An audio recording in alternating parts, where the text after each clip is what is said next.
होमज्ञानतिमिरन्धस्य ज्ञानञ्जनशलाकया चक्षुरुन्मिलितं येन तस्मै श्रीगुरवे नमः।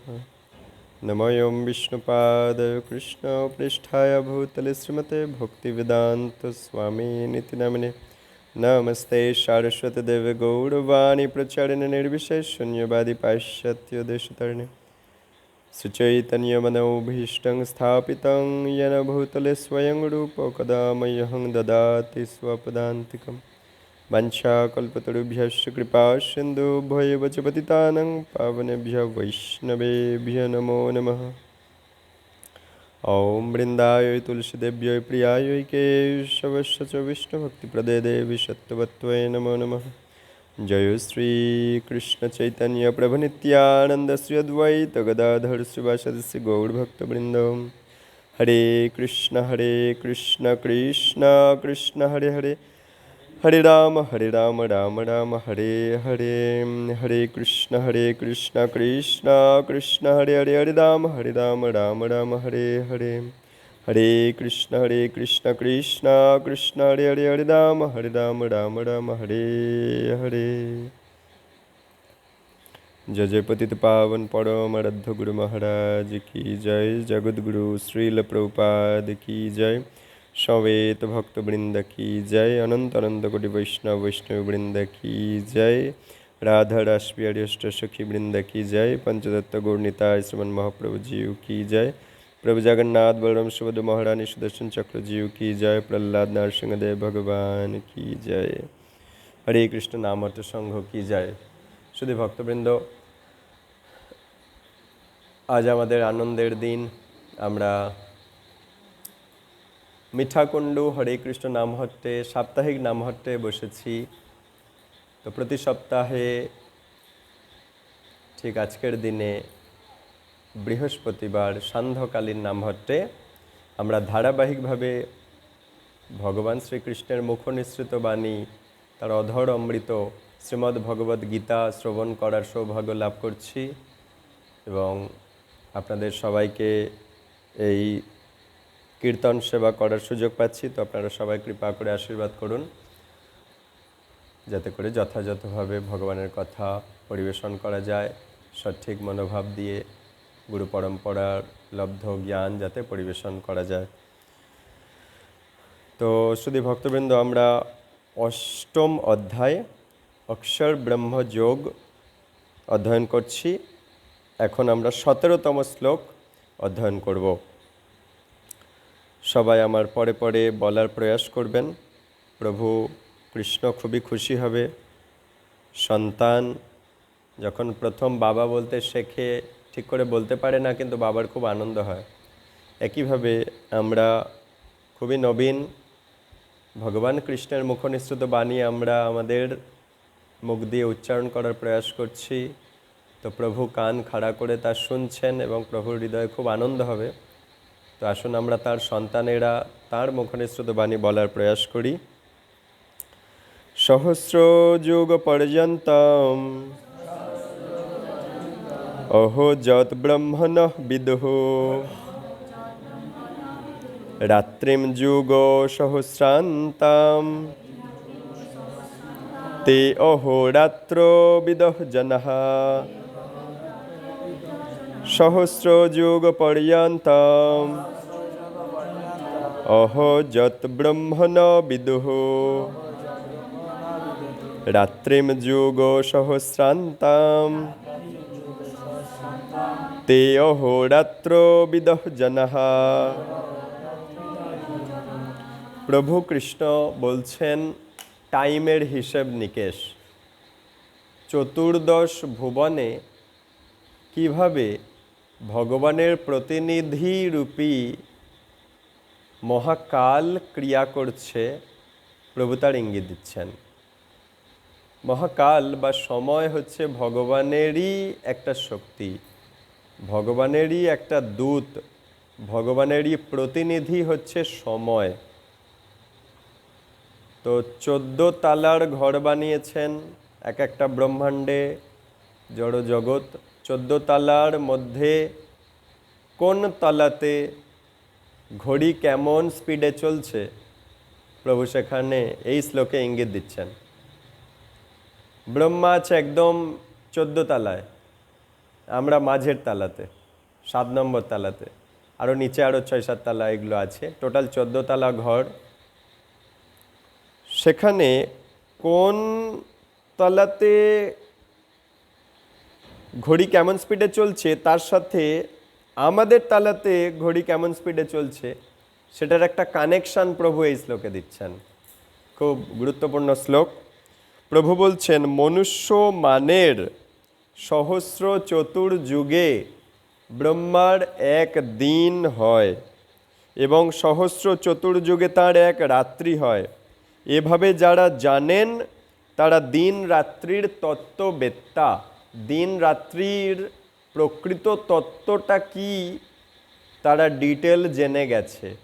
যারা এই রহস্যটা জানতে পেরে গেছে যে কোন তালাতে ঘড়ি কেমন স্পিডে চলছে, যারা এই রহস্যটা প্রভু কৃষ্ণের মুখনিসৃত বাণী থেকে বুঝতে পেরে গেছে, তারা দিন রাত্রির আসল তত্ত্ব জানতে পেরে গেছে। তো কি বললেন প্রভু? 1 নম্বর ওপর তালাতে আছেন আমাদের সৃষ্টিকর্তা, আমাদের এই জড় জগতে জড়দেহগুলো যিনি ম্যানুফ্যাকচার করেছেন, ব্রহ্মাজি। কার আদেশে? ভগবানের আদেশে। নলেজ কোথা দিয়ে পেলেন? ভগবানেরই থেকে। ভগবানের তপস্যা করেছে, ভগবান তাকে জ্ঞান দিয়েছে ম্যানুফ্যাকচার করার, যে মানুষ দেহ দেখতে কেমন হবে, আরশোলা দেখতে কেমন হবে, টিকটিকি দেখতে কেমন হবে, তো এই খোলসগুলো ফর্ম করেছেন। তো যিনি সেই 14 তলাতে বসে আছেন ওনার ওখানে, আর আমরা যারা এই মাঝের তলাতে বসে আছি মনুষ্য, আর উনি ব্রহ্মা। মানুষ আর ব্রহ্মা এদের মধ্যে কানেকশান একটা বোঝাচ্ছে, টাইমের কানেকশান। বলছে মানুষের এই ভূলোকে যারা বসে আছি এখানে 1000 বার 4 যুগ, ওনার ওখানে 12 ঘন্টা। ব্রহ্মার 12 ঘন্টা, আমাদের এখানে 1000 বার 4 যুগ ঘুরে যাবে। 4 যুগ মানে যাকে ভালোবাসায় বলছে চতুর্যুগ। চতুর্যুগ মানে কি? সত্য, ত্রেতা, দাপর, কলি, এটাকে বললো এক চতুর্যুগ। চতুর মানে 4, 4 যুগ একসাথে বললে বলে চতুর্যুগ। 1 চতুর্যুগ, এরকম 2 চতুর্যুগ, 3 চতুর্যুগ, এরকম 1000 চতুর্যুগ। সত্য, ত্রেতা, দাপর, কলি, সত্য, ত্রেতা, দাপর, কলি, সত্য, ত্রেতা, দাপর, কলি, এরকম 1000 বার ঘুরলে ব্রহ্মার ঘড়িতে ঘন্টার কাঁটাটা 12 ঘন্টা ঘোরে। আবার এখানে 1000 বার 4 যুগ ঘুরলে ব্রহ্মার 12 ঘন্টা, মানে ঘন্টার কাঁটাটা আরও 12 দাগ ঘোরে। তার মানে কি আমাদের ঘড়িতে কটা দাগ থাকে? 12টা দাগ থাকে। ঘন্টার কাঁটা 1 পাক ঘুরলে 12 ঘন্টা, মানে দিনটা শেষ হলো। আবার আরেক পাক ঘুরলে 12 ঘন্টা, মানে রাতটা শেষ হলো। তাহলে আমাদের এখানে ঘড়ি 2 বার ঘোরে 24 ঘন্টা হয়। ব্রহ্মার ঘরেও ঘড়ি লাগানো আছে। ব্রহ্মার ঘরে যে ঘড়ি আছে সেই ঘড়িতে 12 ঘন্টা হলো, মানে 1 পাক ঘুরলো ঘন্টার কাঁটাটা। আমাদের এখানে 1000 বার 4 যুগ হয়ে গেছে। আবার ব্রহ্মার ঘরের দেওয়ালে যে ঘড়ি আছে সেটা আরও 1 পাক ঘুরলো ঘন্টার কাঁটাটা, আমাদের এখানে আরও 1000 চতুর্যুগ হয়ে গেছে। আর ব্রহ্মার সবে মাত্র 1 দিন রাত হয়েছে, মানে 24 ঘন্টা অতিবাহিত হয়েছে। এইভাবে একদিন, মানে 24 ঘন্টাকে আমরা যদি শর্টে বলি যে একদিন, তাহলে এরকম 30 দিন, এইরকম 30 দিন মানে 1 মাস, এরকম 12 মাস হলে 1 বছর। এরকম ব্রহ্মার আয়ু হচ্ছে 100 বছর। তাহলে আমরা কতবার জন্মাবো মরবো, জন্মাবো মরবো, জন্মাবো মরবো, জন্মাবো মরবো, তবে ব্রহ্মা একবার দেহ ছাড়বে? সেটা গুণে পারা যাবে না যে আমরা কতবার জন্মাবো মরবো আর তবে ব্রহ্মা একবার দেহ ছাড়বে। এটা একটা ইঙ্গিত পাওয়া যাচ্ছে। প্রভু বলছেন এভাবে যারা জানতে পেরে গেছে তারাই আসলে দিন রাত্রির তত্ত্ববেত্তা। কেবল পৃথিবীতে 24 ঘন্টা কিভাবে হচ্ছে এইটুকু জানাটাই দিন রাত্রির তত্ত্ববেত্তা নয়। 14টা ভুবনে কিভাবে দিনরাত্রি অতিবাহিত হচ্ছে সেটা জানতে পারলে তাহলে দিনরাত্রি সম্বন্ধে পড়াশোনাটা কমপ্লিট হলো। নইলে শুধু এই পৃথিবীতে দিনরাত্রি নিয়ে পড়াশোনা করলে ওটা দিনরাত্রি পড়াশোনাটা কমপ্লিট পড়াশোনা হলো না, এটা প্রভু বলছেন।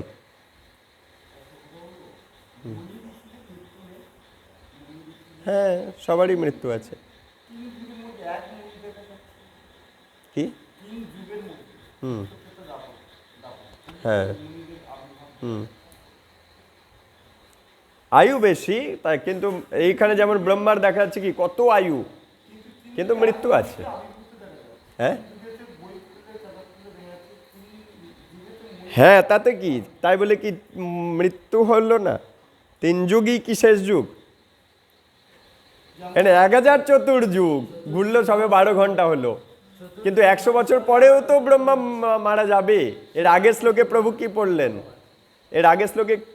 পড়লেন? যখন এই জড় জগৎরূপী ব্রহ্মাণ্ডটা লয় হবে, তখন নিরন্তর কৃষ্ণ ভাবনায় রত ব্রহ্মা আদি দেবতারাও এই জড় জগৎ ছেড়ে কৃষ্ণ ধামের বিভিন্ন লোকে প্রবেশ করে যাবেন।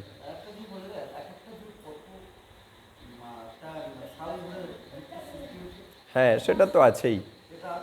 4,32,000 বছর হচ্ছে কলিযুগ, তার দ্বিগুণ করলে পাবেন দাপর যুগ। দাপর যুগের যা পেলেন তার দ্বিগুণ করলে পাবেন ত্রেতা যুগ, তার দ্বিগুণ করলে পাবেন সত্যযুগ। হ্যাঁ, এটার তাৎপর্য প্রভুপাদ সেটা দিচ্ছে, আমরা এখন অধ্যয়ন করব। জগৎগুরু শ্রীল প্রভুপাদ কি বলছে, জড় ব্রহ্মাণ্ডের স্থায়িত্বকাল সীমিত। এর প্রকাশ হয় কল্পের সৃষ্টি চক্রে। প্রকাশ কখন হয়? কল্প। কল্প শব্দটা মানে কি না, যখন জড় জগৎরূপী ব্রহ্মাণ্ড তৈরি হয় তাকে বলে কল্প, আর জড় জগৎরূপী ব্রহ্মাণ্ডটা যখন ধ্বংস হয় তাকে বলে কল্প অন্ত বা কল্পান্ত। কল্পারম্ভ, কল্পান্ত। কল্পারম্ভ মানে জড়জগৎ সৃষ্টি হলো, আর কল্পান্ত মানে জড়জগৎটা ধ্বংস হয়ে গেল। ব্রহ্মার একদিনকে কল্প বলা হয়। ব্রহ্মার একদিনকে একটা কল্প বলা হয়। এক কল্পে সত্য ত্রেতা দাপর কলি, এই 4টে যুগ 1000 বার ঘোরে। ব্রহ্মার 12টা ঘন্টা হয়, আর ওই ব্রহ্মার 12টা ঘন্টাকে একটা কল্প বলা হয়। সত্যযুগের লক্ষণ কি না? সদাচার, সবাই ভালো আচরণ করে, বুদ্ধিমত্তা থাকে সবার, সবাই ধর্ম নিয়ে থাকে, সবাই বোঝে। কৃষ্ণের চরণ, রাধারানীর চরণ চিন্তা করাটাই মূল আনন্দের, এটা সবাই বুঝতো সত্যযুগে। আর তার উল্টো হচ্ছে মায়াদেবীর চিন্তা করা, মানে এই জড় জগতে যা কিছু আমরা উপভোগ করার চেষ্টা করছি এটা কৃষ্ণকে বাদ দিয়ে, অর্থাৎ মায়া চিন্তা করা, এটা ডেফিনেটলি মায়াদেবীও প্রতিশ্রুতি করেছে যে আমাকে নিয়ে চিন্তা করলে ফার্স্ট টাইমে তুমি জয় পাবে, এক রকমের জড় আনন্দ পাবে, সুখ পাবে। কিন্তু সাথে সাথে এটাও প্রতিজ্ঞা করেছে, প্রথমে আনন্দ আমি দেব, কিন্তু পরে লাথি দেব। অর্থাৎ প্রারম্ভে অমৃতের মতো বলে মনে হবে, কিন্তু পরে বিষের বলে মনে হবে। তো দুইটা জিনিস আলোচনা হলো এক্ষুনি, রাধাকৃষ্ণের চরণ আর মায়ার চরণ। রাধাকৃষ্ণের চরণ চিন্তা করলে প্রথমে আনন্দ পাবে না, পরে আনন্দ পাবে, এটা প্রতিশ্রুতি করেছে প্রভু। আর মায়ার চিন্তা করলে প্রথমে আনন্দ পাবে, পরে লাথি খাবে। সো যে ইন্টেলিজেন্ট সে কি করবে? যে ইন্টেলিজেন্ট, রিয়েলি যে ইন্টেলিজেন্ট, সে কি করবে? রাধাকৃষ্ণের চরণ প্রথমে চিন্তা করা একটু ডিফিকাল্ট, মাইন্ড একেবারে চিন্তা করতে চাইবে না, বাট স্টিল যে এটাকে আঁকড়ে ধরে আছে ডেফিনেটলি সে পরে জয় পাবে, আনন্দ পাবে, অমৃতের মতো জীবন সে পাবে। প্রথমে বিশ্ববাদ বলে মনে হবে, রাধাকৃষ্ণের চরণ চিন্তা করাটা খুবই ডিফিকাল্ট, মাইন্ড একেবারে রাধাকৃষ্ণের চরণ চিন্তা করতে চাইবে না। কোটি কোটি যুগ সে মায়ার চরণ চিন্তা করে গেছে না, আজ গীতা পড়ে সে কৃষ্ণের চরণ যেই চিন্তা করতে যাবে ডেফিনেটলি খুব ডিফিকাল্ট হবে, বাট স্টিল যদি সে আঁকড়ে ধরে থাকে সে একদিন অমৃতের জগতে পৌঁছে যাবে। আর গীতা পড়েও যদি না না রাধাকৃষ্ণের চরণ চিন্তা করব না, মায়ার চরণ চিন্তা করবো, দ্যাট মিন কৃষ্ণকে বাদ দিয়ে এই জগৎ উপভোগ করব, তাহলে ডেফিনেটলি ফার্স্টে সে জয় পাবে, খুব আনন্দ পাবে। ডিস্কে যাচ্ছে, ডেফিনেটলি একটা মজা পাচ্ছে না, একটা মদের দোকানে যাচ্ছে, আসরে যাচ্ছে, বা একটা গণিকালয়ে যাচ্ছে, বেশ্যালয়ে যাচ্ছে, ডেফিনেটলি সে একটা ফার্স্ট টাইম একটা ইনস্ট্যান্ট এনার্জি, একটা ইনস্ট্যান্ট আনন্দ, মজা যাই বলুন না কেন ডেফিনেটলি সে পাচ্ছে। এটা ও প্রতিশ্রুতি করেছে মায়াদেবী যে আমি এইভাবেই কাজ করি, আমি ফার্স্টে তাকে খুব আনন্দ দান করব, কিন্তু পরে আমি তাকে চোবাবো। পরে কি হবে? বিভিন্ন রোগ শোক জ্বালা যন্ত্রণা বাধা বিপত্তি এসে তাকে নাকানি চোবানি খাওয়াবে। সো আমাদের ইন্টেলিজেন্সই কাজে লাগাতে হবে। কেন? আমরা তটস্থ জীব, তটে অবস্থান করছি, আমার হাতে অপশন আছে, আমি কোন সিদ্ধান্তটা বাছব। তাই আমি তটে দাঁড়িয়ে আছি। আমি মায়ার পথে হাঁটার সিদ্ধান্ত নেব, না মায়ার মালিক কৃষ্ণের পথে হাঁটার সিদ্ধান্ত নেব? আমার হাতে অপশন আছে। তো জগৎ জীব প্রত্যেকের হাতে অপশন আছে। গীতা বা ভগবান বা গুরু বৈষ্ণব পথ দেখিয়ে দেবে, এ পথে গেলে এই, এ পথে গেলে এই, তোমাকেই সিদ্ধান্ত নিতে হবে। তো সেই যুগে তাই বলছে সত্যযুগের লক্ষণ ছিল সদাচার আর বুদ্ধিমত্তা আর ধর্ম, সবাই বুদ্ধিমান ছিল। সেই যুগে অজ্ঞান আর পাপ প্রায় থাকে না বললেই চলে।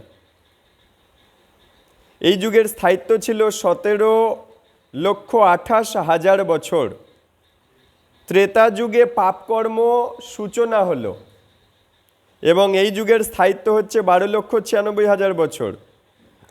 দাপর যুগে সদাচার আর ধর্মের অবনতি ঘটে গেল এবং পাপ বেড়ে গেল।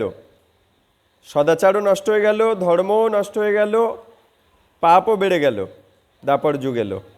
এই যুগের স্থায়িত্ব 8,64,000 বছর।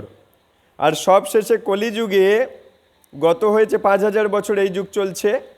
এখানে কলহ মানে ঝগড়াঝাটি হবে, অজ্ঞানতা মানে সবাই অজ্ঞান, ইনস্ট্যান্ট মজা পাচ্ছে যেদিকে সেই দিকেই দৌড়াচ্ছে, দ্যাট মিন অজ্ঞানতা, শাস্ত্রের জ্ঞান নেই, সবাই ইনস্ট্যান্ট মজা খুঁজছে।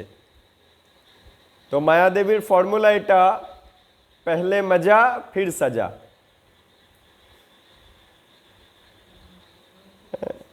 তো অজ্ঞানতা আর কি, অধর্ম আর পাপাচারের প্রাবল্য দেখা যায়। মনে করো কেউ কোনো খারাপ খাদ্য খাচ্ছে, তাহলে কি প্রথমে সে মজা পেয়ে যাচ্ছে, এক্ষুনি ইনস্ট্যান্ট মজা পেয়ে যাচ্ছে, কিন্তু এরপরে যখন তাকে ওই দেহ নিতে হবে, তাকে ওইভাবে কষ্ট দিয়ে ইয়ে করবে, তখন কি হবে? সাজা। মায়াদেবীর ফর্মুলাটা, মায়াদেবী এভাবে কাজ করাচ্ছে। তো তাই বলছে পাপাচারের প্রাবল্য দেখা যাচ্ছে কলিযুগে এবং যথার্থ ধর্ম আচরণ প্রায় লুপ্ত হয়ে যাচ্ছে। এই যুগের মানে কলিযুগের স্থায়িত্ব কি 4,32,000 বছর। দেখুন তার দ্বিগুণ করে দিন দাপরের আয়ু 8,64,000, তার দ্বিগুণ করে দিন মানে 4,00,000 3 গুণ করে দিন ত্রেতা যুগের পেয়ে যাচ্ছেন 12,96,000। আবার ওই কলিযুগে যেটা তার 4 গুণ করে দিন 17,28,000। তাহলে কিভাবে হিসেবটা দাঁড়াবে? কলিযুগটা আমি যদি জানি তাহলে আমি পেয়ে যাব। কলিযুগটা 4,32,000, তার দ্বিগুণ করে দিন 8,64,000। এই কলিযুগের 3 গুণ করে দিন ত্রেতার পেয়ে যাবেন 12,96,000। কলিযুগের 4 গুণ করে দিন 17,28,000 সত্যযুগের। তাহলে এইভাবে নিডসটাকে রেফারেন্স হিসেবে ধরে আমরা ওপরে যদি যাই, আমরা বলে দিতে পারবো কোন যুগের টাইম পিরিয়ড কত ছিল। নিচেরটা ধরবো, 4,32,000টা জেনে রাখবো, বাকিগুলো মাল্টিপ্লিকেশন টেবিলে ফেলবো, চলে আসবে। ঠিক? তো কলিযুগে অধর্ম এত বৃদ্ধি পায় যে এই যুগের শেষে পরমেশ্বর ভগবান স্বয়ং কল্কি অবতার রূপে অবতীর্ণ হয়ে অসুরদের বিনাশ করেন এবং তার ভক্তদের পরিত্রাণ করেন। কলিযুগ শেষ হবে, ভগবান কল্কি রূপে আসবে, বিষ্ণু যশ ওনার বাবার নাম হবে। দেখো যেমন কলিযুগে ভগবান এসেছেন অলরেডি 540 বছর আগে, বাবার নাম কি? জগন্নাথ মিশ্র, মায়ের নাম কি? শচী দেবী। একইভাবে কলির শেষের দিকে এবারে উনি আসবেন। এখন অন্য জায়গায় গৌরহরির নাম প্রচার করতে গেছেন, অন্য ব্রহ্মাণ্ডে তিনি এনগেজ আছেন, ব্যস্ত আছেন, সংকীর্তন প্রচার করছেন, অন্য ব্রহ্মাণ্ড উদ্ধার করার কাজে তিনি আছেন। তো এখানে দিয়ে গেছে না অলরেডি, তারপর আবার সেনাপতি পাঠিয়েছে, আবার গৌরাঙ্গের নিজজন জয়পাতাক স্বামী গুরু মহারাজকে পাঠিয়েছে, এরকম প্রভুপাদের সেনাপতিদেরকে সব পাঠিয়ে রেখেছে, তারা এবার কাজটা করুক না।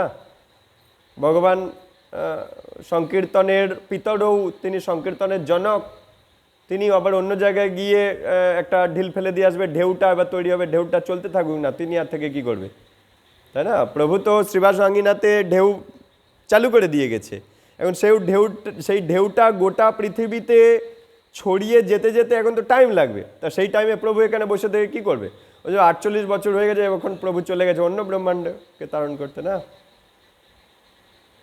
তো যখন সেই সমস্ত ব্রহ্মাণ্ডগুলোই ওই হরিনাম প্রচার করে আবার দেখছে হাতে একটু টাইম পেয়েছি, আবার এদিকে আসার টাইম হয়ে গেছে, শিডিউল অনুযায়ী এখানে এবার মিটিং হবে, কলিযুগের শেষ, তখন বিষ্ণু যশ নামক ব্রাহ্মণের গৃহে সম্ভল গ্রামে প্রভু কল্কি অবতার রূপে আসবেন। দিব্য শ্বেত অশ্বে আরোহণ করে সুদর্শন চক্র তখন ওই অসির রূপ নেবে, তরোয়ালের রূপ নেবে, নিয়ে সবাইকে নাশ করবে, অধার্মিক রাজাদের নাশ করবেন। এবং আর একটা সত্যযুগ উনি চালু করে দিয়ে আবার অন্য জায়গায় চলে যাবেন। এখানে সত্যযুগ চালু করে দিয়ে অন্য জায়গায় আবার ধর্ম রক্ষা করতে চলে যাবে। প্রভুর ডিউটি এটা। ধর্ম তো সাক্ষাৎ ভগবত প্রণীতুম, ভগবান ধর্ম জন্ম দেন, আবার ধর্মকে পালন করেন তিনি, তাই জন্য তাকে বারবার এখানে আসতে হচ্ছে। কারণ আমরা বিদ্রোহী জীবাত্মা, আমরা চাই প্রভুর বানানো ধর্ম বা নিয়মকানুন আমরা ভেঙে দেব, আমরা চাই, তাই আমরা বিদ্রোহী আত্মা। ভগবানের বানানো নিয়মকানুন আমরা ভাঙতে খুব এক্সপার্ট, আর ভগবান আমাদেরকে বারবার ট্রিটমেন্ট করার জন্য আসেন, যাতে ধর্মপথে আবার আমরা চলি। ঠিক তো তারপর এই প্রক্রিয়া আবার চলতে থাকে। তাহলে সত্য ত্রেতা দ্বাপর কলি, সত্য ত্রেতা দ্বাপর কলি, এই প্রক্রিয়া চলতে থাকে। এই 4টে যুগ যখন 1000 বার ঘোরে, তখন ব্রহ্মার একদিন হয় এবং সম পরিমাণ কালে এক রাত্রি হয়। মানে ওই একই 12 ঘন্টা, এখানে 1000 চতুর্যুগ, 12 ঘন্টা দিন ব্রহ্মার, 12 ঘন্টা রাত, এখানে 1000 চতুর্যুগ, আবার 1000 চতুর্যুগ। এইরকম দিন আর রাত্রি সমন্বিত বর্ষ অনুসারে ব্রহ্মা 100 বছর বেঁচে থাকে, তারপর দেহ ত্যাগ করেন। তাহলে ব্রহ্মা যেখানে থাকেন সেখানেও মৃত্যু আছে, এটা প্রমাণিত হলো। তাই প্রভু একটা শ্লোকে বলেছিলেন, ব্রহ্ম ভুবনল্লোকা, যে তুমি যদি ব্রহ্মার ধামে গিয়েও বাস করার মতো তোমার যদি চিন্তাভাবনা হয়ও, কিন্তু সাধু সাবধান, জেনে রেখো ব্রহ্মার যে তালা 14 তালায়ও কিন্তু মৃত্যু সেখানে ছবল মারবে, তাই সাধু সাবধান। তো ব্রহ্মার লোকে গিয়েও তুমি পার পাবে না, মৃত্যু তোমায় খুব লেখাবে। এই 100 বছর পৃথিবীর হিসাব অনুসারে একটা বড় সংখ্যা এখানে দেখিয়েছে, এত বছরের সমান। তো এই গণনা অনুসারে ব্রহ্মার আয়ু কল্পনা প্রসূত, মানে তুমি তোমার এই ছোট মাথায় যেটুকানি ছোট্ট ক্যালকুলেটর গোবিন্দ বা কম্পিউটার তোমার মাথায় দিয়ে দিয়েছে, তুমি তোমার ওই মাথার ছোট্ট কম্পিউটার দিয়ে হিসেব করতে পারবে না ব্রহ্মার আয়ু কত দিন। কিন্তু নিত্যতার পরিপ্রেক্ষিতে তুমি যদি নিত্য ব্যাপারটাকে ভাবো, তাহলে ব্রহ্মার আয়ু একটা বিদ্যুৎ চমকের মতো। মানে গোলক বৃন্দাবন তো নিত্য, আর ব্রহ্মার আয়ু আমার সাপেক্ষে মনে হচ্ছে কত বড় ব্যাপার। কিন্তু গোলক বৃন্দাবন থেকে যদি ব্রহ্মার দিকে তাকানো হয়, তাহলে ব্রহ্মার আয়ু ওই একটা বিদ্যুৎ চমকাতে যতটুকু টাইম নেয়, গোলক বৃন্দাবনের বাসিন্দারা ব্রহ্মার দিকে তাকিয়ে দেখছে, ও ব্রহ্মার আয়ু একটা বিদ্যুৎ চমকানির মতো। কেন? বিকজ গোলক বৃন্দাবনের সময় নিত্য। তাহলে নিত্য মানে অসীম সময়, তার রেফারেন্সে ব্রহ্মার আয়ু বিদ্যুৎ ঝলকানির মতো। তাহলে ভেবে দেখুন, আমাদের আয়ু, গোলক বৃন্দাবনের বাসিন্দারা যদি আমাদের দিকে তাকায় তাহলে কি বলবে? হ্যাঁ, ব্রহ্মার আয়ুটা গোলকবাসীর দৃষ্টিকোণে বিদ্যুৎ ঝলকানি, তাহলে আমাদের আয়ু কতটুকুই বা, মানে ফ্র্যাকশন অফ সেকেন্ডও নয়।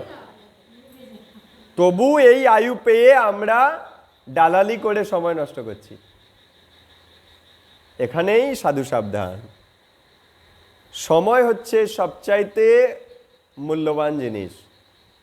যদি কাউকে বেস্ট উপহার দিতে হয়, সবচাইতে দামি উপহার দিতে হয়, যেটা কিনা প্রিসিয়াস, যেটা কেনা যায় না, প্রাইসলেস। আমি যদি কাউকে সময় দান করছি, কাউকে সময় দিচ্ছি, এটা হচ্ছে তাকে সবচাইতে বড় উপহার দেওয়া হচ্ছে। এর চেয়ে দামি উপহার নেই। এই জন্যই তো যখন কাউকে সময় দেওয়া হয় না, সে বলে আমাকে সময় দিচ্ছ না কেন। টাইমটা খুবই গুরুত্বপূর্ণ জিনিস। তো আমাদের আয়ু ভীষণ কম এবং বড় একটা সুযোগ আমাদের হাতে, মানুষ জন্ম। তো এই জন্য আমি যাকেই টাইম দিচ্ছি, টাইম দেওয়ার সময়তেও আমাকে চিন্তা করতে হবে, তাকে টাইম দেওয়ার সময়তেও মাঝে যেন গোবিন্দ চিন্তা থাকে। তাহলে কি হলো, আয়ুটা বৃথা নষ্ট হবে না। টাইম দেওয়া হলো, প্লাস তাকেও কৃষ্ণ ভাবনাময় করার জন্য আমি টাইমটা দিচ্ছি। যেমন এই ব্যাপারে শ্রী জয়পদ গোস্বামী গুরু মহারাজকে জিজ্ঞাসা করেছিল প্রিচাররা, প্রচারক দল যারা বুক ডিস্ট্রিবিউশন করে, ইয়াং গাইজ, তারা গুরু মহারাজকে জিজ্ঞাসা করছে, গুরু মহারাজজি, আমরা যখন বুক ডিস্ট্রিবিউট করতে যাই, কলেজে হোক, কোনো গ্রামে হোক, কোনো রাস্তায়, স্ট্রিটে, তখন তো জড়জগতের মানুষের সাথে কথা বলতে হয়। জড়জাগতিক কথা তো উঠেই আসে, কেন তারা তো জড়জাগতিক কথা বলতেই চায়। হ্যাঁ, তো তাহলে আমরা কিভাবে কি এটাকে ডিল করব? তো তখন গুরু মহারাজ বলছেন, জড়জাগতিক কথা বলতে গিয়েও আমাদের উদ্দেশ্য তাকে কৃষ্ণ কথায় রূপান্তর করা। অর্থাৎ তার সাথে অনেক জড়জাগতিক কথা বলতে হতে হবে, কেন তাকে সঙ্গ না দিলে সে বা বইটা নেবে কেন? তাকে তার জড়জাগতিক কথা শুনতে হলো ঠিকই, কিন্তু ফাইনালি যদি তুমি কৃষ্ণ ভাবনাময় কিছু নাও বলতে পারো, তুমি নিজে মুখে হরে কৃষ্ণ কৃষ্ণ কৃষ্ণ হরে হরে, হরে রাম রাম রাম হরে হরে বলবে। আর যদি সে বলে, তারও তো বলা হয়ে গেল। আলটিমেটলি তোমার জড়জাগতিক সমস্ত যে সময়টা ব্যয় হলো, সেইটা অফার হয়ে গেল কৃষ্ণের চরণে। সেই সময়টা কৃষ্ণ ভাবনাময়তেই ব্যবহার হয়ে যাবে। অর্থাৎ বলতে চাইছে, কিছুক্ষণ পরে ওই জড়জগতির কথা সে বলছে ঠিকই, তাকে বোঝাতে গিয়ে, কিন্তু মাঝে মাঝে তুমি হরে কৃষ্ণ বলিয়ে নাও, মাঝে মাঝে হরে কৃষ্ণ বলিয়ে নাও, হরে কৃষ্ণ বলিয়ে নাও। তাহলেই তোমার ওই সময় ব্যয়টাও কৃষ্ণ সেবায় ব্যয় হয়ে গেল, বা ভাবনাটা জড়জাগতিকে গেল না, কৃষ্ণ ভাবনায় হয়ে গেল, বা তার জড়জাগতিক ভাবনাটা বেশি শক্তিশালী হয়ে উঠল না, তোমার এই হরে কৃষ্ণ মন্ত্র বলার মাধ্যমে তার জড়জাগতিক ভাবনাটা কৃষ্ণ ভাবনা হয়ে যাবে। যদি কিছু না পারো, মহামন্ত্রটাই বলিয়ে নিও তাকে দিয়ে, তাহলে হয়ে যাবে। তো গুরু মহারাজ এরকম খুব সরল উপায়ে লিডারদেরকে শিক্ষা দেন। তাহলে গোলকের দৃষ্টিকোণ দিয়ে আমাদের আয়ু ভীষণ কম। আটলান্টিক মহাসাগরের বুদবুদের মতো কারণ সমুদ্রে অসংখ্য ব্রহ্মার নিত্য উদয় হয়, লয় হয়ে যায়। বলছে আটলান্টিক মহাসাগর, ওখানে যেমন বুদবুদ তৈরি হয়, আবার বুদবুদ ধ্বংস হয়ে যায়, ঠিক তেমনি কারণ সমুদ্রে, মানে এই জড়জগতে বিরজার নিচে যে কারণ সমুদ্র, এই কারণ সমুদ্রে অসংখ্য ব্রহ্মা ওরম জন্ম নিচ্ছে, আবার ব্রহ্মা দেহ ছাড়ছে, অসংখ্য ব্রহ্মা। কারণ সমুদ্রে কারণোদকশায়ী বিষ্ণুর লোমকূপ থেকে একটা বুদবুদ তৈরি হলো। ওই বুদবুদের ভেতরে 14 তালা, তার মধ্যে উপরের তালায় ব্রহ্মা থাকে। তাহলে ওই ব্রহ্মা, এই যে একটা বুদবুদ তৈরি হলো ব্রহ্মাণ্ড, ব্রহ্মারও জন্ম হলো। আবার অন্যদিকে অন্য একটা বুদবুদ ধ্বংস হয়ে যাচ্ছে, এই বুদবুদটাও ধ্বংস হয়ে যাবে কিছুক্ষণের মধ্যে। তাহলে কারণ সমুদ্রে এই যে বুদবুদ তৈরি ধ্বংস হয়ে যাওয়া, এটা কারণোদকশায়ী বিষ্ণুর দৃষ্টিকোণ দিয়ে এক মুহূর্তের মতো, একটা বুদবুদের টাইমের মতো। কিন্তু আমরা যদি ব্রহ্মার দিকে তাকাই, মনে হচ্ছে কত আয়ু, কিন্তু বিষ্ণু যদি ব্রহ্মার দিকে তাকায় কিছুই আয়ু নয়, বা গোলকবাসীরা যদি ব্রহ্মার দিকে তাকায় কিছুই আয়ু নয়। তো আমাদের ওই জন্য আমাদের তো আরও কত কম। তো ব্রহ্মা এবং তার সৃষ্টি জড় ব্রহ্মাণ্ডের অংশ, এবং তাই তা নিরন্তর প্রবহমান। জড় ব্রহ্মাণ্ড এমনকি ব্রহ্মাও জন্ম মৃত্যু জরা ব্যাধির চক্র থেকে মুক্ত নয়, তবুও এই জড়জগতের পরিচালনার মাধ্যমে তিনি সরাসরিভাবে ভগবানের সেবা করছেন। অর্থাৎ ব্রহ্মাজি এই যে যা ডিউটি তিনি করছেন, রজগুণের নিয়ন্ত্রণের ডিউটি বা ক্রিয়েশনের ডিউটি, এই সৃষ্টির কাজ তিনি করছেন, ওই কাজটাও গোবিন্দের সেবা জ্ঞানেই করছেন। দ্যাট মিন ব্রহ্মাজিও কিন্তু কৃষ্ণ ভাবনায় রয়েছেন। যে কৃষ্ণ ভাবনায় থেকে দেহ ছাড়ে সে কৃষ্ণধামে যায়। ব্রহ্মাজিও যে ডিউটি পালন করছে কৃষ্ণ ভাবনাময় ডিউটি, আমাদেরকে তৈরির ডিউটি, আমাদেরকে দেহ পাইয়ে দেওয়ার ডিউটি করছে না ব্রহ্মাজি। তো ব্রহ্মাজি এটা কৃষ্ণর সেবা জ্ঞানে করছে, এটা কৃষ্ণই তাকে নিয়োজিত করে রেখেছে। তাহলে ব্রহ্মাজির যখন আয়ু শেষ হয়ে যাবে, ব্রহ্মাজিও কৃষ্ণ লোকে প্রবেশ করবেন, এই জড়জগৎ ঠেলা মেরে চলে যাবেন। ঠিক তেমনি ব্রহ্মাজির দিকে তাকিয়ে আমরাও যদি যা কর্ম করছি কৃষ্ণের জন্য করছি, এই জ্ঞানে যদি করব, যে কোনো মুহূর্তে ভগবান ডাকবেন, আমরা চলে যাব। নাচিতে নাচিতে নিকটে যাইব যখন ডাকিবে তুমি, একই জিনিস। তাই তিনি সদ্য মুক্তি লাভ করেন। তিনি সরাসরিভাবে ভগবানের সেবা করছেন, তাই তিনি সদ্য মুক্তি লাভ করেন। উচ্চ স্তরের সন্ন্যাসীরা ব্রহ্মার বিশিষ্ট লোক ব্রহ্মলোক প্রাপ্ত হয়। যারা উচ্চ সন্ন্যাসী, উচ্চ স্তরের সন্ন্যাসী, তারা ব্রহ্মলোকে জন্ম নেয়, যা জড়জগতের সবচাইতে বড় গ্রহলোক। অন্য সমস্ত স্বর্গীয় গ্রহলোকের বিনাশ হয়ে যাওয়ার পরেও তা বর্তমান থাকে, অর্থাৎ স্বর্গ ধ্বংস হয়ে যেতে পারে, কেন স্বর্গে আয়ু তবু ব্রহ্মার তুলনায় কম, তাই স্বর্গ ধ্বংস হলেও ওই ব্রহ্মলোকটা আরও পরে ধ্বংস হবে। কিন্তু জড় প্রকৃতির নিয়ম অনুসারে ব্রহ্মা আর ব্রহ্মলোকের সমস্ত বাসিন্দাদেরও যথা সময়ে মৃত্যু বরণ করতে হবে। প্রভুপাদ বলে দিলেন, একদম ওপরে গিয়েও খুব বেশি লাভ নেই, ঠিক টাইম আসলে ওই উপর তালাটাও ধ্বংস হয়ে যাবে। হয় কি, যখন প্লাবন হয়, বন্যা হয়, আমরা ধীরে ধীরে উপর তালায় চলে যাই, হ্যাঁ, বাঁচার জন্য। ধীরে ধীরে কোথায় যাই? ধীরে ধীরে উপর তালায় উঠি, যে জল আমাকে ছুতে পারবে না। বন্যায় ডুবে যাচ্ছে মনে করো একটা ঘর, পুরো পুরো শহর মনে করো বন্যায় ডুবে যাচ্ছে, আমরা কি করব? বাঁচার জন্য উপর তালায় যাবো তো। কিন্তু একদম উপর তালাটাও ডুবে যাবে একদিন। যখন টাইটানিক জাহাজ ডুবে যাচ্ছিল, সবাই কি করছে? উপরের তালার দিকে চলে যাচ্ছে, কিন্তু সেই উপর তালাটাও একদিন ডুবে গেল। একইভাবে লয় যখন হবে, ধীরে ধীরে ধীরে ধীরে প্লাবন হয়ে সব ভর্তি হয়ে যাবে, জলে জলমগ্ন হয়ে যাবে, তখন ব্রহ্মলোকও ডুবে যাবে। দ্বারকা ধাম যেমন ডুবে গেছে, এখানে ভগবান চলে গেছে, দ্বারকার ধামকে ডুবিয়ে দিয়েছে। তো একইভাবে ব্রহ্মলোক পর্যন্ত লয় হবে যখন, তখন প্লাবনে ডুবে যাবে। তাই ব্রহ্মলোকে গিয়েও আমাদের শান্তি নেই। তাহলে যে দেবদেবীর চিন্তা করে জীবন কাটাবো সেই লোক পাবো। ব্রহ্মার চিন্তা করে আমি যদি সারা জীবন ব্রহ্মা পূজা করে যাই, তাহলে ব্রহ্মা পূজা করলেও আমি এবার ব্রহ্মলোকে জন্ম হবে, কিন্তু ব্রহ্মলোকেও একটু হয়তো আয়ু বেশি, কিন্তু মৃত্যু একদিন হবে।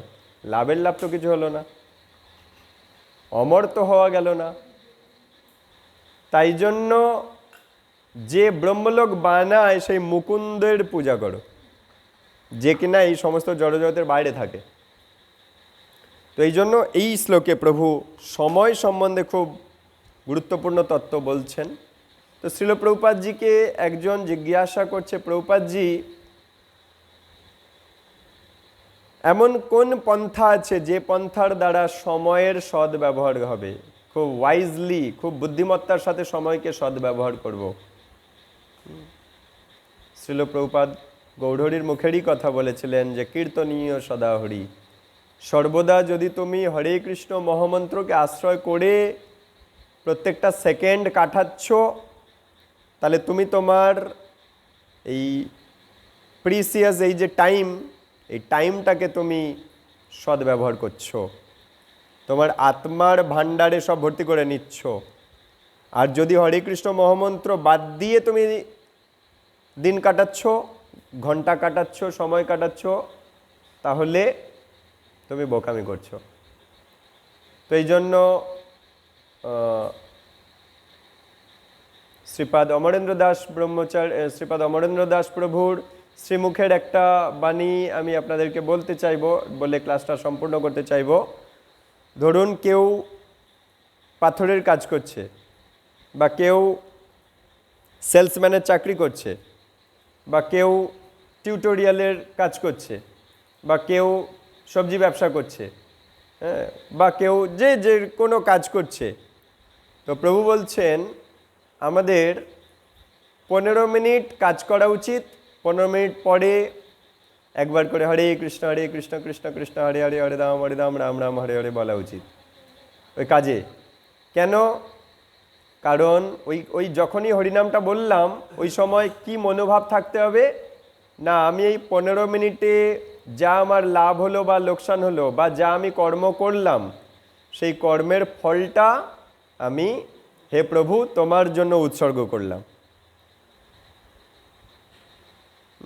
প্র্যাকটিক্যাল জীবনটা আমরা কিভাবে কাটাবো সেটার খুব বাস্তব উদাহরণ দিচ্ছেন। তাহলে কি হবে? প্রত্যেকটা আমি যা কর্ম করেছি, কেউ মনে করো পড়তে গিয়েছে, তা 15 মিনিট যা পড়াশোনা করলো, যা অঙ্ক করলো, যা কিছু করলো, 15 মিনিট পরে সে একবার মনে মনে হরে কৃষ্ণ কৃষ্ণ কৃষ্ণ হরে হরে হরে রাম রাম রাম হরে হরে বলল। মনোভাব এটা যে আমি যা পড়াশোনা করেছি হে প্রভু তোমার সেবার উদ্দেশ্যে পড়াশোনাটা করলাম, তাই তোমাকেই অফার করলাম এই পড়াশোনাটা, এই শিক্ষাটা, বা এই চাকরিটা, বা এই ব্যবসাটা, বা এই কাজটা আমি তোমাকেই অফার করলাম। তাহলে কী হবে? কীর্তনীয় সদাহরি প্র্যাকটিক্যাল জীবনে আমাদের কন্টিনিউয়াসলি থাকবে। হয়তো আমরা সকালবেলা 16 বেলা জব করে চলে গেলাম, কিন্তু সারাদিনে শুধু কর্মটাই হলো। কিন্তু যদি এই প্র্যাকটিক্যাল টিপসটা আমরা নিই তাহলে কী হবে? আমি নিরন্তর কৃষ্ণ স্মরণে কাটাচ্ছি এবং আমার কর্মফলগুলো আমি ভগবানকে অফার করতে করতে করতে করতে দিনটা কাটালাম। এইভাবে আমরা টাইমটাকে বেস্ট ইউটিলাইজ করতে পারি। আর সময় হচ্ছে সবচাইতে গুরুত্বপূর্ণ জিনিস। চাণক্য পণ্ডিত বলেছেন যে একটা মুহূর্ত যদি আমরা নষ্ট করি সেটা বহু বহু মূল্যবান মণিমাণিক্য রত্ন দিয়েও আর কিনতে পাবো না, আর ফেরত পাবো না। তো সময় সবচাইতে গুরুত্বপূর্ণ জিনিস। সময় ভগবানের প্রতিনিধি। সময়কে যদি আমরা সম্মান না করি, সময়ও আমাদেরকে তার ফল দেবে। অর্থাৎ আমি যদি সময়টাকে গোবিন্দের সেবায় ব্যবহার না করি, টাইমকে যদি আমি কিল করি, টাইমও আমাকে কিল করবে। কি বললাম? টাইম কিল করে না, অনেকে বলে না টাইম পাস করছি। আমরা যদি টাইমকে পাস করি, টাইমও আমাদের পাস করে দেবে, কৃষ্ণধামে ঢুকতে দেবে না। পাস এ বাদের খাতায়। আমরা যদি টাইমকে কিল করি, টাইমও আমাকে কিল করে দেবে। অর্থাৎ আমার তো কৃষ্ণ ভক্ত আর কৃষ্ণ চিন্তায় নেই সেরকম ব্যক্তি, এদের মধ্যে তফাৎ কি? কৃষ্ণ চিন্তায় রত ব্যক্তি সময়রূপী যে শ্রীল ভক্তিচারু স্বামী গুরু মহারাজ এই টাইম সম্বন্ধে একটা সুন্দর লেকচার দিয়েছিলেন। সেখানে বলছে সময় হচ্ছে যেমন গঙ্গা কোথা থেকে আসছে? ভগবানের চরণ থেকে আসছে না? একইভাবে সময় আসছে ভগবানের চরণ থেকে। ভগবানের চরণ থেকে সময় আসছে, আমাদের এই জড়জগতে এসেছে। চতুর্দশ ভুবনেও সময় এসে হাজির হয়ে গেছে। ভগবানের চরণ থেকে ভগবানের পাঠানো দূত বা ভগবানের পাঠানো প্রতিনিধি বা এই সময়ের স্রোত চতুর্দশ ভুবনে এসে হাজির হয়ে গেছে। এখন এই চরণ থেকে এসে ও আবার যাবে ভগবানের চরণে। তাহলে ভগবানের চরণ থেকে সময়রূপী স্রোত এসে আমাদের এই জড়জগৎ থেকে আবার যাচ্ছে ভগবানের চরণে। যেমন মেঘ থেকে বৃষ্টি এলো, আবার বৃষ্টি কি হয়? বাষ্প হয়ে আবার মেঘে যায়। একইভাবে ভগবানের চরণ থেকে সময় এসেছে, জড়জগতে প্রবেশ করেছে, আবার যাবে ভগবানের চরণে। কেন এসেছে আর কেন ফেরত যাবে? এসেছে দেখতে যে আমি কৃষ্ণের দাস। সময় দেখছে আমাদের এখানে এসে যে আমি কৃষ্ণের দাস, যারা যারা কৃষ্ণ ভজন করছে আমি তাদেরকে নিয়ে ভগবানের চরণে পৌঁছে দেব, আর যারা যারা কৃষ্ণ ভজন করছে না তাদেরকে পাস করে দেবো, টাইম পাস করে দেবো। তো টাইম সবসময় আমাদেরকে দেখছে যে আমি কি কৃষ্ণ চিন্তায় ব্যস্ত। যদি ব্যস্ত হই তাহলে ওই সময়ের স্রোতে আমাকে তুলে নেবে, নিয়ে আমাকে কৃষ্ণের চরণে পৌঁছে দেবে। এটা ওনার ডিউটি, টাইমের ডিউটি এটা। আর যদি টাইম ভগবানের চরণ থেকে এসে আমাকে দেখছে আমি কৃষ্ণ চিন্তায় ব্যস্ত নেই, কৃষ্ণকে ভুলেই আছি, টাইমও আমাকে সাইড করে দেবে, তার স্রোতে আমাকে নেবে না, এবং টাইম চলে যাবে ভগবানের ধামে, আমি এখানে পড়ে থাকবো, জন্ম মৃত্যুতে ঘুরতেই থাকবো, টাইম আমাকে নেবেই না, আমাকে বাতিলের খাতায় রেখে দেবে।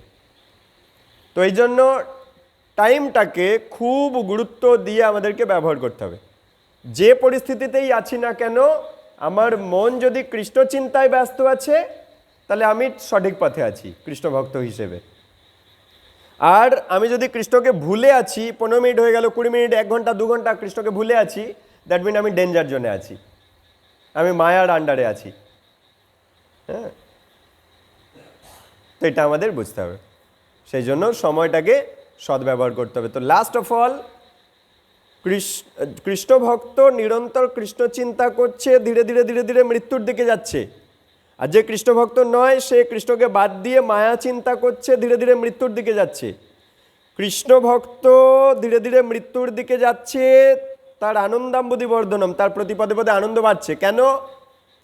কারণ আমি ধীরে ধীরে মৃত্যুর দিকে যাচ্ছি, এরপরে আর এই বিগ্রহতে প্রেম আরতি করতে হবে না, সরাসরি এবারে কৃষ্ণের ধামে গিয়ে রাধা মাধব, রাধা শ্যাম সুন্দরকে প্রেম আরতি করব। দ্যাট মিন তার মৃত্যুর দিকে যাওয়া, চিতায় ওঠা আনন্দের। কেন? এবারে গিয়ে সরাসরি রাধা কৃষ্ণকে প্রেম আরতি নিবেদন করবে। আর যে কৃষ্ণকে ভুলে ধীরে ধীরে ধীরে ধীরে মৃত্যুর দিকে যাচ্ছে চিতায় ওঠার জন্য, তার ভয়ঙ্কর দিন। কেন?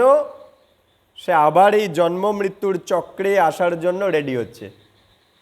সেই জন্য এই শ্লোক থেকে আমরা সময় সম্বন্ধীয় জ্ঞান বা বিজ্ঞান আমরা পাচ্ছি। জ্ঞান মানে কি? এটা বুঝে গেলাম কোন তালাতে কি টাইম চলছে। বিজ্ঞান মানে কি? সময়কে কিভাবে নিজের জীবনে ব্যবহার করব, যাতে করে আমি কৃষ্ণধামে প্রবেশ করে যেতে পারি, সময় আমাকে তার প্রবাহে তুলে নিয়ে কৃষ্ণের চরণে পৌঁছে দিতে পারে। সো ভক্তবৃন্দ, কিছু ভুল ত্রুটি অপরাধ হলে আমাকে মাফ করবেন, ক্ষমা করবেন। বাঞ্ছা কল্পতরুভ্যশ্চ কৃপা সিন্ধুভ্যৈব চ পতিতানাং পাবনেভ্যো বৈষ্ণবেভ্যো নমো নমঃ। অনন্ত অনন্ত কোটি ভক্তবৃন্দ की जय, सवेद भक्तवृंद की जय, जगतगुरु श्रील प्रभुपाद की जय, पतित पावन गुरु महाराज की जय। निताय गौर प्रेमानंद हरि हरि बोल।